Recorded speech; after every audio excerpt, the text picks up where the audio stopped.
саламатсыздар ма? Біз қазір рекассамен қалай чек ұру туралы үйренетін боламыз. Ол үшін рекасса программаңыздағы кассаңыз активация жасалынған болу керек. Жалпы барлық токен, ID, заводской номерлер толтырылып, активация жасағаннан кейін барып, сіздің кассаңыз чек ұруға дайын болады.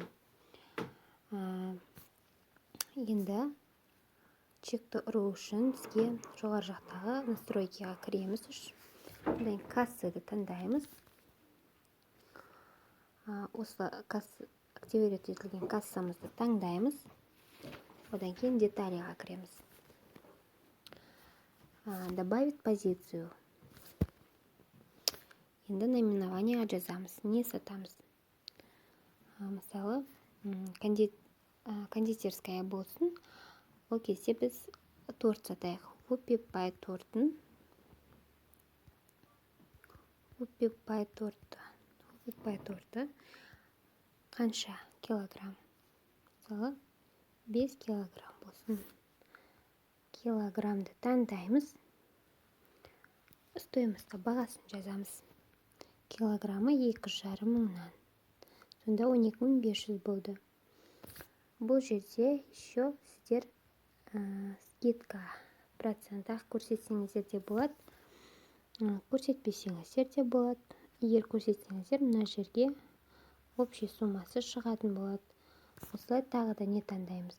Тағы да не сатамыз? Мысалға, добавить позицию. Бұл бір клиентпен жұмыс жасап жатқандағы бір чекіміздің мәліметтері жалпы толтырып жатқан деп түсінсеңіздер болады.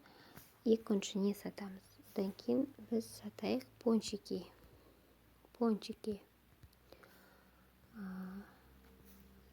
Сатамыз 15 штук. 11 штук. Стоимость 60 теңгеден. 660 теңге итогі болды.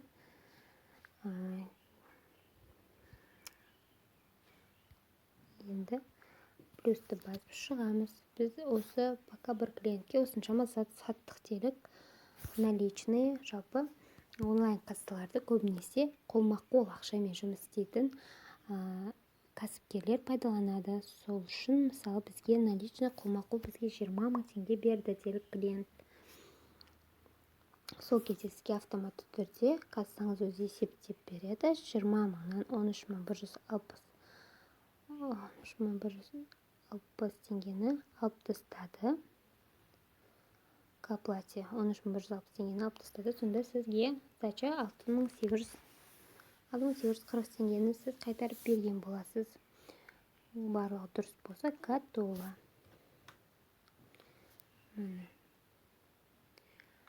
Так, мына жерде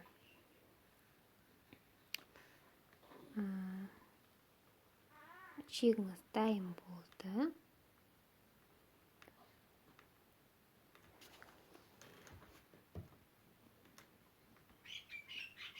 Продажа 13.160 теңге.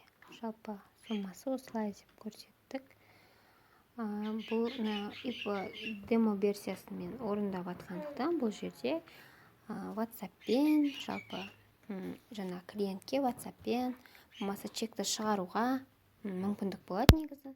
Дәл қазір демо версиясымен орындап жатқандықтан бұл жерде ол батырма шықпай тұр. Егер де өзіңіздің жаңа активировать еткен кассаңыздан жіберетін болсаңыз, мына жерде ИП-демоның орнына өзіңіздің атыңыз шығып тұрады, клиентке де көрініп тұрады. Жалпы бонус ретінде айта кетейін, ол жерге Instagram парақшаңызды да белгілеп қойсаңыз болады. Сол кезде сіз жіберген чекта сол көрініп тұрады. Одан кейін жалпы болды. Егер осы өзіңіздің активировать еткен кассаңыздан чек ұрып осы жерге дейін келсеңіз, онда сізде мына жерде астында WhatsApp, одан кейін барып чекті сақтап алуға, одан кейін барып чекті шығаруға принтерден мүмкіндіктер батырма пайда болады. Сол мүмкіндіктердің бәрін пайдалана бересіздер. чекті ұру осы, түк қиындығы жоқ деп ойлаймын. Назарларыңызға рахмет.